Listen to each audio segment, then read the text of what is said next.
messages God gave him. This book is filled with Aldo's actual handwritten letters revealing God's direct message about the last days and how we should prepare for the return of Jesus. As you read this moving book, you will receive faith to believe God for your own miracles, and you will clearly understand how to defeat your fear, to never look back, how to choose to forgive, how to fulfill your calling, how to arm yourself against the enemy, how to live a Spirit-filled life, how to walk in victory, and so much more. This anointed book will give you a hunger to pursue an intimate relationship with God as never before. Don't miss out on getting your copy of Retha and Aldo McPherson's book, A Message from God, for a donation of $18 or more. Shipping is free. Ask for offer number 1126. Call now or write to Sid Roth. It's Supernatural. Post Office Box 1918, Brunswick, Georgia 31521. Please specify offer number 1126 or log on to sidroth.org. Call or write today.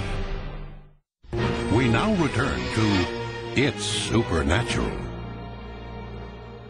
Hello, Sid Roth here with Retha McPherson. And Retha, this is such a wonderful thing that has happened in your family. But the book was ready to come out, and someone put some doubt in your mind, and you prayed for all you were worth, and you had a visit. Tell me about that. I really said to the Lord, I said, Lord, you know what, I don't want to doubt you. I don't want to put something out for faith, but I need to know, is this what you want me to do, the book? And I cried that night. And Jesus himself came into my room. And the Shekinah glory just filled the room. It was white glory of God. His Shekinah glory. And then I spoke to him. I said, Jesus, is this you? He says, yes. I forgot about the book. I said to him, just tell me, why are you so good to me? And he answered, he says, because you love me so much. And then he says, the book.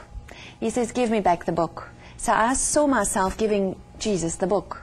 So he took the book, just like this, and he blew his spirit in the book. Because we all need his ruach breath. And he did that.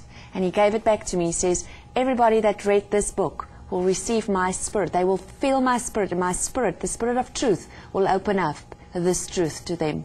Okay, I can tell you, when I read this book, I could literally feel the presence of God pushing me into a greater love relationship with him.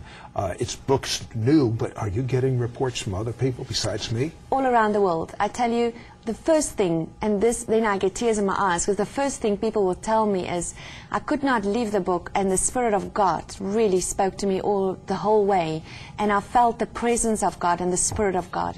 And that's all that I want to know, because this is exactly what Jesus told me will happen.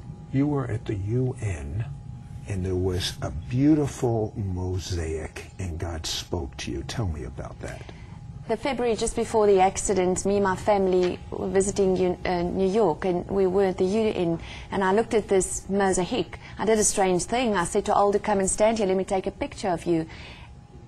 At the back was the mosaic. And as I took that picture, the Spirit of the living God spoke to me, Rhema words, and he says, all the broken pieces of your life is nothing more than a beautiful mosaic of your future. And this is what me and my family are busy doing now. The Holy Spirit created a new life for us, and we have to take the pieces of your life and create a new mosaic. In your book, you talk about it's either let God create the new mosaic of your life, or go back and grab the pieces and try to put it together yourself, and you cut yourself. You will find these two people. The one will ask the Lord to help you to put it all together and create a new mosaic.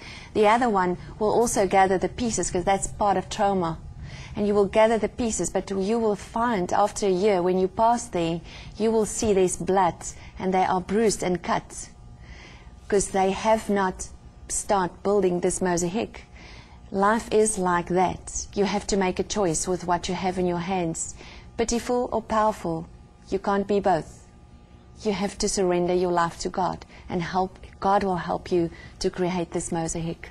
All the broken pieces of our lives, what you see, is nothing more than a beautiful mosaic of your future. And this is life. Now, there was a message that I read about that your son talked about from Revelation. And he said, we are the Laodicea church. What did he mean? Yes, one morning he was writing and he says, Mommy, you have to go and tell the world that Jesus says, this is the Laodicea church. My husband asked me, what is the Laodicea church? I said, this is the last church in the book of Revelation. So I went to the Lord. I said, Lord, what do you want to tell me about? What do, I prayed. I was in a church that Sunday, and I said, what do you want me to tell the people? And I was starting telling the people this Sunday about the Laodicea church, and I said, you know, he was explaining. He says, cold or hot, but now you're lukewarm. And the Spirit of God stopped me. He says, no, wait. What do you people call colds? We say in South Africa, we said ice colds. And if it's hot, like fire. And the rest, lukewarm. So you can choose today. Are you ice cold or are you fire hot? Hot like fire. And what does he say will happen if we're just like everyone else? Then lukewarm, you see, and this is where you don't need God. Everything is so great in your life. And this is what the book of Revelation says. He says, I'll spit you out of my mouth. But you were like that. Exactly. I mean, you went to church, you would consider yourself a Christian, but you were doing it yourself. He wants us to have this fire of God inside of you. And if you're sitting today and listening to us and you don't feel the fire of the living God in you, you have to know, you have to push in. There's more. There's more than just being born again. There is the fire of the living God. There's an abundant life that he speaks about in the Word in John 10:10. He says, I sent the Messiah so that you can have life and life in abundance. And that is right now, for us now. But we have to push into his presence. And we have to want an intimate love relationship with the Lord. And then you realize you can do nothing. We need the Lord.